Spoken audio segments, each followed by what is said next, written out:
الحمدللہ رب العالمین والصلاة والسلام علی سید الانبیاء والمرسلین وعلی آلہ واصحابہ اجمعین اما بعد فاعوذ باللہ من الشیطان الرجیم بسم اللہ الرحمن الرحیم۔ تمام سننے اور دیکھنے والوں کو حافظ زین عباس کا السلام علیکم ورحمۃ اللہ وبرکاتہ۔ الحمدللہ کہ آج ہمارا آسان اور مختصر دورہ خلاصۃ القرآن کا 14واں روز، جس کے اندر ہم 14ویں پارے کا خلاصہ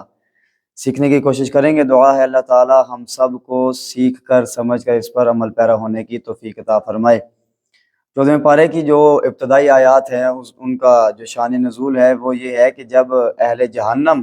جو جہنمی ہیں، جب انہیں جہنم میں عذاب دیا جا رہا ہوگا تو ان میں جو مسلمان گناہ گار ہوں گے،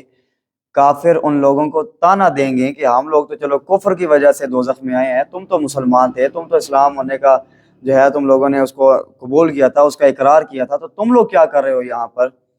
تو اللہ تعالیٰ پھر کفار کے اس طعن کی وجہ سے مسلمانوں کو جو ہے وہ اس عذاب سے نجات عطا فرما دیں گے اور جنت میں داخل کر دیں گے۔ تو یہاں پر پھر کفار کی اس حسرت کا بیان ہے کہ وہ بھی اس دن حسرت کریں گے کہ کاش کہ ہم لوگ بھی مسلمان ہوتے ہیں۔ اس کے آگے جو آیات ہیں اس کے اندر اللہ تعالیٰ نے قرآن مجید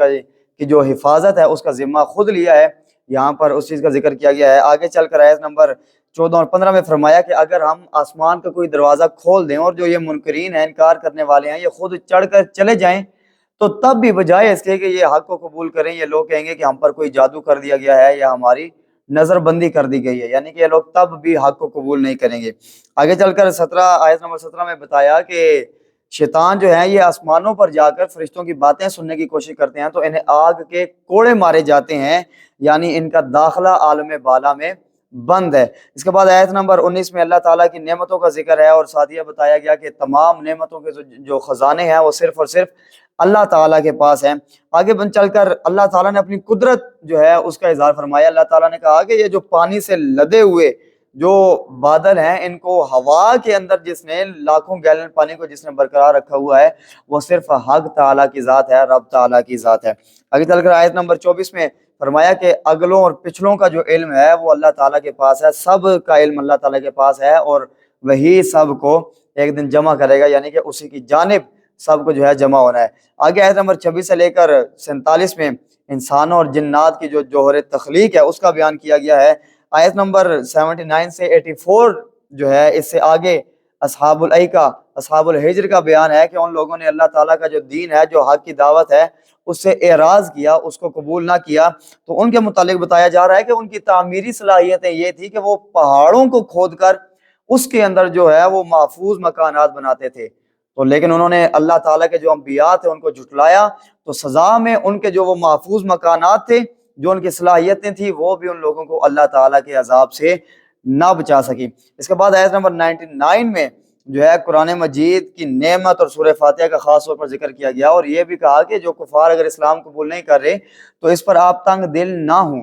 جبکہ جو اپنی ساری محبتیں ہیں وہ آپ مسلمانوں کے لیے نچھاور کر دیں۔ آگے چل کر اس آیت میں ان لوگوں کے لیے عبرت، اور آگے چل کر یہ کہا کہ آخری دم تک، یعنی کہ جب تک انسان زندہ ہے، اس کی سانسیں چل رہی ہیں، آخری سانس تک اللہ تعالیٰ کی انسان کو عبادت کرتے رہنا چاہیے۔ یہاں پر ان لوگوں کے لیے نشان عبرت ہے یا پیغام عبرت ہے کہ جو لوگ بغیر شریعت پر عمل کیے ولایت کے دعوے دار ہیں۔ اس کے بعد ہمارے پاس سورۃ النحل آ جاتی ہے، اس میں شہد کی مکھی کا ذکر ہے، اس لیے اس کو جو ہے النحل کہا جاتا ہے۔ ترتیب مذہب کے اعتبار سے 16ویں، جبکہ ترتیب نزول کے اعتبار سے یہ 70 نمبر پر موجود ہے۔ کفار نے مکی زندگی میں حضور علیہ الصلوۃ والسلام کو بہت تکلیفیں دی اور وہ پھر یہ ڈیمانڈ بھی کیا کرتے تھے کہ جلد ہمارے اوپر کوئی عذاب آ جائے، جلد کوئی عذاب آ جائے۔ جب یہ معاملات ہوئے، یہ آیات جب نازل ہوئی تو حضور علیہ الصلوۃ والسلام کے مکہ میں آخری دن تھے، یعنی کہ ہجرت آپ کرنے ہی والے تھے، تو اللہ تعالیٰ نے کہا کہ ان کفار کو کہہ دو کہ اپنے اس جو مطالبہ ہے اس میں اتنی جلدی نہ کریں، کہ مدینہ کے اندر جو اب مسلمان وہاں پر تیار تھے، جو اللہ تعالیٰ نے ان کو قوت عطا کرنی تھی، اس کے ذریعے سے ان مسلمانوں یہ کفار کو عذاب ہی ملنا تھا۔ تو اللہ تعالیٰ نے کہا کہ انہیں کہیں کہ اتنا جلدی نہ کریں، اللہ تعالیٰ کا جو حکم ہے وہ اب آ چکا ہے، اور بتایا کہ اب جو اللہ تعالیٰ کا حکم آ گیا تو اب مسلمانوں کے ذریعے سے ان کفار کو اللہ تعالیٰ عذاب دے گا۔ اس کے بعد بتایا گیا کہ جو منصب رسالت ہے یہ اللہ تعالیٰ کی مرضی ہے، اللہ تعالیٰ جسے چاہے منصب رسالت پر فائز فرما دیتا ہے، اور آسمانوں اور زمین کو اور انسان کو پیدا کرنے والا جو ہے صرف اور صرف اللہ تعالیٰ ہے۔ آگے چل کر آیت نمبر 5 سے چوپایوں کی پیدائش کا ذکر ہے۔ آیت نمبر 9 میں جبری ہدایت کی نفی کی گئی ہے، اور آیت نمبر 20 سے مشرکوں کے جو باطل معبود تھے ان کے حوالے سے یہاں پر بتایا جا رہا ہے کہ وہ لوگ بیچارے خود بے بس ہیں، مطلب کہ ان کے پاس نہ جان ہے، نہ سننے کی طاقت ہے، نہ دیکھنے کی طاقت ہے، وہ کسی کی بات اگر سن لیں تو اس کا جواب نہیں دے سکتے، وہ خود بے بس ہیں، تو وہ کسی کی پکار کو سن کر جو ہے اس کی کس طریقے سے کوئی ڈیمانڈ پوری کر سکتے ہیں۔ اور جبکہ جو مسلمان ہیں پھر ان کے خدا کے متعلق بتایا جا رہا ہے کہ ان کا خدا وہ ہے جو وحدہ لا شریک ہے، جس کا کوئی شریک نہیں ہے، اور وہ ہر ایک کے ظاہر اور باطن کو جاننے والا ہے۔ آیت نمبر 25 میں بتایا کہ جو لوگ گمراہوں کے رہنما ہیں وہ اپنے تو گناہ اٹھائیں گے، ان کا بوجھ تو وہ لوگ اٹھائیں گے، لیکن ان کی وجہ سے جو گمراہ ہوئے ہیں ان کا بوجھ بھی ان رہنماؤں کے اوپر آئے گا، وہ لوگ ان کا بوجھ بھی اٹھائیں گے۔ اہل تقوی اور اہل ایمان کو عطا کیے جانے والی جو جنت میں نعمتیں ہیں ان کا ذکر کیا گیا، اور پھر بتایا کہ جب ان کی روح قبض ہوگی، جو اللہ تعالیٰ کے نیک لوگ ہیں، تو فرشتے ان کا استقبال کریں گے اور ان پر سلام بھیجیں گے۔ آیت نمبر 35 سے ہر دور کے کفار اور مشرکین کا ایک عذر بیان کیا گیا ہے کہ وہ یہ کہتے ہیں کہ اگر اللہ تعالیٰ یہ نہ چاہتا تو ہم لوگ ایسا نہ کرتے، ہمارے باپ دادا ایسا نہ کرتے، اگر اللہ چاہتا تو ہم اسی کی عبادت کرتے، ہم اس کے ساتھ کسی کو شریک نہ ٹھہراتے۔ پھر وہی قانون جو ہم نے، اگر آپ ہماری ویڈیوز کو لگاتار دیکھتے آئے ہیں، جو ہم نے پچھلے خلاصے کے اندر بیان کیا تھا کہ اللہ تعالیٰ کی مشیت اور ہے اور اس کی جو رضا ہے وہ اور ہے۔ اب استاد اگر ایک بچے کو فیل کرتا ہے تو اس میں استاد کی کوئی خوشی نہیں ہے، اس کی رضا شامل نہیں ہے، بلکہ یہ قانون ہے۔ تو یہ بھی اللہ تعالیٰ کا قانون ہی ہے کہ برے کو اس کا برا انجام اور اچھے کو اس کا اچھا انجام ملے، یہ اللہ تعالیٰ کا قانون ہے، جبکہ اس کی رضا یہ ہے کہ کوئی بھی شخص اس کی نافرمانی نہ کرے تاکہ کسی کو عذاب نہ ہو۔ اور اس کے بعد آیت نمبر 36 میں فرمایا کہ ہم نے آپ سے پہلے بھی امتوں میں جو ہے رسولوں کو بھیجا، یعنی کہ پچھلی امتوں میں بھی رسولوں کے بھیجے جانے کا ذکر ہے، اور آگے بتایا کہ جن کے ہدایت میں، جن کے نصیبوں میں ہدایت لکھی ہوئی تھی ان لوگوں کو ہدایت مل گئی، اور جو بدبخت تھے وہ لوگ گمراہ ہوئے۔ آیت نمبر 40 میں بتایا کہ اللہ تعالیٰ اپنی قدرت و جلالت کو اس طریقے سے بیان فرماتا ہے کہ جب اللہ تعالیٰ کسی چیز کا ارادہ فرما لے تو حرف لفظ کن کہنے پر کہ ہو جا تو وہ چیز موجود ہو جاتی ہے۔ آیت نمبر 41 میں جو مہاجرین تھے ان کے لیے بہترین جو ہے نعمتوں کا ذکر ہے، اچھے انجام کا ذکر ہے، اور آخرت میں ان لوگوں کے لیے دائمی نعمتوں کا ذکر ہے۔ آیت نمبر 43 سے اللہ تعالیٰ نے حضور علیہ الصلوۃ والسلام کو یہ بتایا کہ ہم نے آپ سے پہلے بھی جو ہے مردوں کو رسول بنایا تھا جن کی طرف ہم وحی کرتے تھے، اور حقانیت کے واضح دلائل اور کتابیں ہم نے ان لوگوں کو عطا کی تھی، اسی طرح ہم نے آپ کو بھی جو ہے کتاب عطا کی ہے۔ قرآن مجید کے حوالے سے جو ہے بتایا جا رہا ہے لوگوں کو کہ اگر تمہیں کوئی علم نہیں ہے، کہ کوئی چیز تم لوگوں کو اگر سمجھ نہیں آتی، جو لوگ اس کا علم رکھنے والے ہیں یعنی کہ علماء جو ہیں، تو تمہیں چاہیے کہ پھر ان لوگوں سے رجوع کر لو، اس معاملے میں ان سے رہنمائی حاصل کر لو۔ اس کے بعد آیت نمبر 45 سے فرمایا کہ اسلام اور داعی اسلام کے خلاف جو سازشیں کرنے والے کفار ہیں ان کو اللہ تعالیٰ کے عذاب سے بے پرواہ نہیں ہونا چاہیے، اس عذاب سے جو ان پر کبھی بھی کسی بھی صورت میں آ سکتا ہے۔ اس کے بعد آیت نمبر 48 سے اللہ تعالیٰ نے ثمر کو بیان فرمایا کہ کائنات کی جو ہر چیز ہے وہ اللہ تعالیٰ کی عبادت میں مصروف ہے، یہاں تک کہ جو چیزوں کا سایہ دائیں اور بائیں جانب ہوتا ہے وہ بھی اللہ تعالیٰ کو سجدہ کر رہا ہوتا ہے۔ اس کے بعد آیت نمبر 51 سے اللہ تعالیٰ کی وحدانیت، ہر چیز اس کی ملک میں ہونے کا، ہر نعمت اللہ تعالیٰ کی طرف سے ہونے اور اللہ تعالیٰ کی اطاعت لازمی ہونے کا جو ہے یہاں پر ذکر کیا گیا ہے، اور بتایا کہ مشرکین جو ہیں وہ مصیبت کے وقت اللہ تعالیٰ کو پکارتے ہیں، جب اللہ تعالیٰ ان سے اس مصیبت کو دور کر دیتا ہے تو وہ لوگ پھر اپنی جو سرکشیاں ہیں اس پر اتر آتے ہیں۔ اس کے بعد آیت نمبر 56 میں کفار جو ہیں وہ اللہ تعالیٰ کے دیے ہوئے مال سے جو بتوں کا حصہ مقرر کر دیتے تھے اس کا یہاں پر بیان کیا گیا ہے، اس کی مذمت کی گئی ہے۔ آیت نمبر 57 سے بتایا کہ مشرک اللہ تعالیٰ کی طرف بیٹوں کی نسبت کرتے ہیں، حالانکہ ان کی اپنی حالت یہ ہے کہ اگر انہیں بیٹی کی پیدائش کی خبر دے دی جائے تو ان کے جو منہ ہیں وہ کالے ہو جاتے ہیں،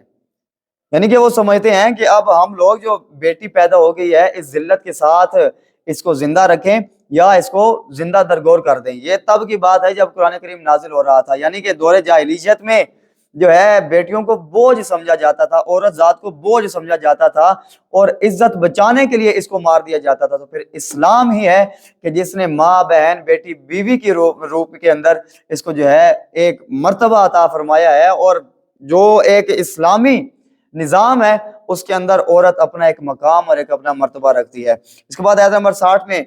گناہوں پر اللہ تعالیٰ کا جو جلد مواخذہ نہ کرنا ہے، جو اللہ تعالیٰ جلد انسان کی پکڑ نہیں کرتا، اس کا یہاں پر ذکر کیا گیا، اس کی حکمت بیان کی گئی کہ وہ یہ ہے کہ اگر اللہ تمہارے گناہوں پر جلد تمہاری پکڑ کرے تو کائنات کے اندر کوئی چیز ہی باقی نہ رہے، لیکن اللہ تعالیٰ تمہیں ایک مقررہ میعاد تک مہلت دیے رکھتا ہے۔ اس کے بعد آیت نمبر 64 میں بتایا کہ ہم نے جو آپ کو کتاب دی ہے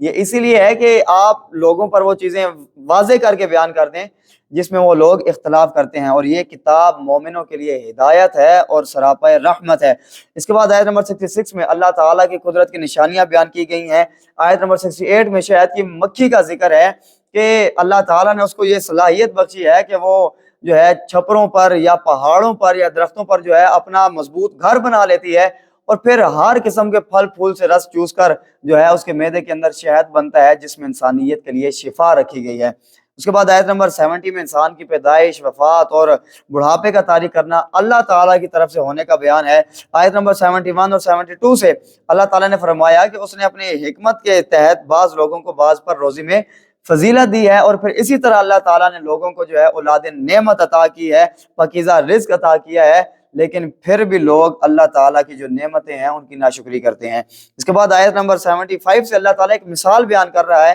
کہ ایک وہ ہے کہ جو مجبور غلام ہے، جو کبھی کوئی خیر نہیں لے کر آیا، اسی کے عوض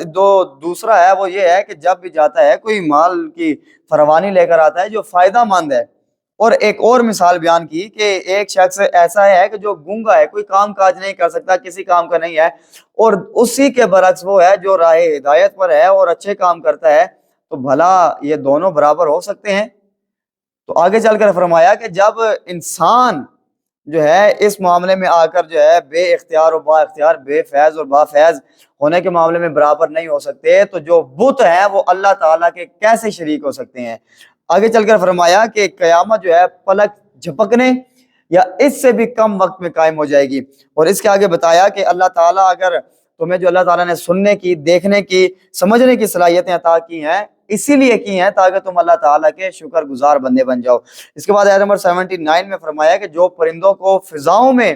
جو ہے ان کو برقرار رکھے ہوئے ہے، ان کا ایک بیلنس جو ہے وہ قائم ہے، بتایا یہ بھی اللہ تعالیٰ کی قدرت ہی کی ایک نشانی ہے۔ اس کے بعد آیت نمبر 80 میں اللہ تعالیٰ کی دوبارہ سے مختلف نعمتوں کا ذکر ہے، اس کی قدرت کے جو شاہکار ہیں ان کا یہاں پر ذکر کیا گیا ہے۔ اس کے بعد آیت نمبر 86 میں فرمایا کہ جو مشرکین ہیں، یہ جن معبودوں کو پوجتے ہیں، کل بروز قیامت ان کے یہ معبود ان سے اعلان برات کر دیں گے اور اللہ تعالیٰ کے حضور عاجزی جو ہے اختیار کریں گے کہ ہمیں کچھ علم نہیں ہے کہ یہ لوگ ہماری عبادت کرتے تھے، مطلب بالکل ان لوگوں سے لا علم ہو جائیں گے، اور پھر ان لوگوں کو جو ہے دوہرا عذاب دیا جائے گا، ایک تو اپنے کفر کا، اور دوسرا جو وہ لوگوں کو اللہ کی راہ سے روکتے تھے اس کا عذاب۔ اس کے بعد آگے چل کر آیت نمبر 89 میں اللہ تعالیٰ نے فرمایا کہ قیامت کے دن ہر امت پر جو ہے انہی کے خلاف انہی میں سے گواہ ہوں گے، یعنی کہ جو ان کے عہد کے رسول اور انبیاء ہیں وہ ان پر گواہی دیں گے، اور پھر حضور علیہ الصلوۃ والسلام ان تمام نبیوں کی گواہیوں کی تصدیق فرمائیں گے۔ اس کے بعد جو آیت نمبر 90 ہے، اس کو جامع الاحکام بھی جو ہے آیات میں سے ایک آیت کہا جاتا ہے، کیونکہ اس کے اندر اللہ تعالیٰ نے جو ہے عدل، احسان، قرابت داروں کو جو ہے دینے کا حکم کیا ہے۔ اس کے بعد آیت نمبر بے حیائی سے بچنے کا، برائی اور سرکشی سے بھی جو ہے دور رہنے کا اللہ تعالیٰ نے انسان کو حکم دیا، اور آگے فرمایا کہ یہ سب کچھ اسی لیے ہے کہ تم اس سے نصیحت کو قبول کرو۔ اس کے بعد آیت نمبر 91 میں وعدے کی پاسداری کا حکم ہے اور قسمیں توڑنے سے جو ہے رکے رہنے کا بیان ہے۔ آیت نمبر 98 میں یہ تعلیم دی گئی ہے کہ جب قرآن کریم کی تلاوت شروع کرو تو اس کے شروع میں اعوذ باللہ من الشیطان الرجیم کی تلاوت لازمی کر لیا کرو، یہ ضرور پڑھ لیا کرو، اور شیطان جو ہے اس کا زور مومنوں پر نہیں چلتا، صرف کافروں پر اور اپنے دوستوں پر چلتا ہے۔ اس کے بعد آیت نمبر 101 میں ایک آیت کی جگہ دوسری آیت کو لانے کا جو عمل ہے، یعنی کہ آیات کو بدلنے کا جو عمل ہے، یہ کفار کیا کرتے تھے، یہاں پر اس کی مذمت کا بیان ہے کہ یہ لوگ سراسر جو ہے وہ غلط کر رہے ہیں، سرکشی کا کام ہے، اور اگرچہ یہ لوگ ایسا کر رہے ہیں پھر بھی کیونکہ قرآن کریم کی حفاظت کا ذمہ اللہ تعالیٰ نے لیا ہے تو اس میں کسی قسم کی کوئی رد و بدل نہیں ہو سکتی، یا وہ اپنے کسی جو ہے گندے کام میں کامیاب نہیں ہو سکتے۔ اس کے بعد آیت نمبر 103 میں بتایا کہ حضور علیہ الصلوۃ والسلام کو جو اللہ تعالیٰ نے فصاحت و بلاغت سے بھرپور جامع ایک عربی زبان کے اندر اللہ تعالیٰ نے کلام عطا کیا، تو کفار نے جب کوئی اس کا جواب نہ دے سکے، اتنے چیلنج دینے کے باوجود بھی وہ لوگ اس کی کوئی مثل نہ لا سکے، تو ان لوگوں نے کہا کہ یہ ان کو کوئی بشر سکھاتا ہے، اب ان کی دلیل کی کمزوری یہاں سے پتہ چلتی ہے کہ یہ فصیح و بلیغ عربی زبان کے اندر ہے، لیکن سکھانے کی نسبت جس شخص کی طرف ان لوگوں نے کی ہے وہ اجمی تھا۔ اس کے بعد آیت نمبر 106 میں حکم ہوا کہ اگر کوئی مسلمان کافروں کے درمیان ان کے کسی جو ہے جتھے کے درمیان آ جائے اور وہ لوگ اسے مارنے پر تو لائیں اور کہیں کہ تم کوئی کفریہ کلمہ کہو، بہترین یہ ہے کہ تب بھی وہ بندہ جو ہے ایمان پر قائم رہے، لیکن جان بچانے کے لیے تب اگر اس کے دل کے اندر ایمان قائم ہے تو وہ بندہ زبان سے جو ہے کوئی کفریہ کلمہ کہہ سکتا ہے، اس سے اس کے ایمان پر کوئی خطرہ لاحق نہیں ہوگا۔ اس کے بعد آیت نمبر 112 میں اللہ تعالیٰ نے ایک بستی کی مثال بیان کی ہے کہ اللہ تعالیٰ نے انہیں بڑا فراوانی کے ساتھ رزق عطا کیا، بڑی نعمتیں دی، لیکن انہوں نے پھر اللہ تعالیٰ کی ناشکری کی تو اللہ تعالیٰ نے ان پر جو ہے خوف کا اور بھوک کا لباس پہنا دیا، یعنی کہ انہیں بھوک کی اور خوف کی جو آزمائش تھی اللہ تعالیٰ نے انہیں اس میں مبتلا کر دیا، یہ ایک عذاب کی صورت ان پر نازل کی۔ اس کے بعد آیت نمبر 114 میں اللہ تعالیٰ کے دیے ہوئے حلال طیب رزق جو ہے اسے کھانے کا اور پھر اس پر اللہ تعالیٰ کا شکر ادا کرنے کا حکم دیا گیا۔ آیت نمبر 115 میں اللہ تعالیٰ نے 4 محرمات قطعیہ کا بیان فرمایا اور بتایا کہ اگر حالت اضطرار میں کوئی حلال چیز میسر نہ ہو تو صرف بقدر ضرورت جان بچانے کے لیے ان کو کھایا جا سکتا ہے۔ اس کے بعد آیت نمبر جو خود ساختہ حلال و حرام چیزیں کر لیتے تھے کفار، دوبارہ سے اس کی یہاں پر مذمت کی گئی ہے۔ آیت نمبر 119 میں ایک بار پھر اس رعایت کا بیان ہوا جو ہم کئی مرتبہ پیچھے پڑ چکے ہیں کہ اللہ تعالیٰ فرماتا ہے کہ اگر تم لوگوں سے کوئی گناہ ہو گیا، اگر تم سچے دل سے اللہ تعالیٰ کے حضور اس گناہ کی معافی مانگتے ہو تو تم اللہ تعالیٰ کو ضرور معاف فرمانے والا پاؤ گے، یعنی کہ اللہ تعالیٰ تمہارے اس گناہ کو معاف فرما دے گا۔ اس کے بعد آیت نمبر 120 میں حضرت ابراہیم علیہ السلام کی جو ہے اس آیات سے آگے حضرت ابراہیم علیہ السلام کی صفات کا ذکر ہوا ہے، اور آیت نمبر 125 میں دعوت دین کے اسلوب کو بیان کیا گیا ہے کہ اپنے رب کی طرف جو ہے عمدہ اور اعلیٰ طریقے سے جو ہے حکمت کے تحت لوگوں کو اس کے دین کی طرف بلاؤ، سختی نہ کرو، پیار محبت اور ایک طریقہ کار کے ساتھ، حکمت کے ساتھ، جو جس طریقے سے آئے گا اس کو اسی طریقے سے جو ہے اللہ تعالیٰ کے دین کی طرف لے کر آؤ۔ اس کے بعد بتایا جا رہا ہے کہ اگر کوئی بحث کی نوبت آ بھی جاتی ہے تو بڑے ہی اچھے طریقے سے جو وہ بحث ہے اس کو مکمل کرو۔ آگے چل کر بتایا کہ جو شخص اگر اس کو کوئی دین میں کوئی مصیبت آتی ہے اور وہ اس پر صبر کرتا ہے تو اللہ تعالیٰ کی طرف سے وہ اس کا اجر ضرور پائے گا۔ اور مشکلات میں صبر و تحمل کا مظاہرہ کرنا جو ہے یہ پھر اللہ تعالیٰ کے جو مقرب بندے ہیں ان کا شیوا رہا ہے، تو جو لوگ اب دین کا کام کر رہے ہیں انہیں بھی چاہیے کہ وہ لوگ یہی عمل کریں جو اسلاف کرتے آئے ہیں۔ آخر میں فرمایا کہ اللہ تعالیٰ تقوی اختیار کرنے والوں کو اور جو نیکی کے کام کرنے والے ہیں اللہ تعالیٰ ان کے ساتھ ہے۔ تو یہ تھا 14ویں پارے کا خلاصہ جو ہم نے سیکھنے کی کوشش کی۔ ہم اس چیز کی گواہی دیتے ہیں کہ ہمارے رب نے جو کہا حق کہا اور سچ کہا۔ اللہ تعالیٰ عمل کی توفیق عطا فرمائے۔ وما توفیقی الا باللہ۔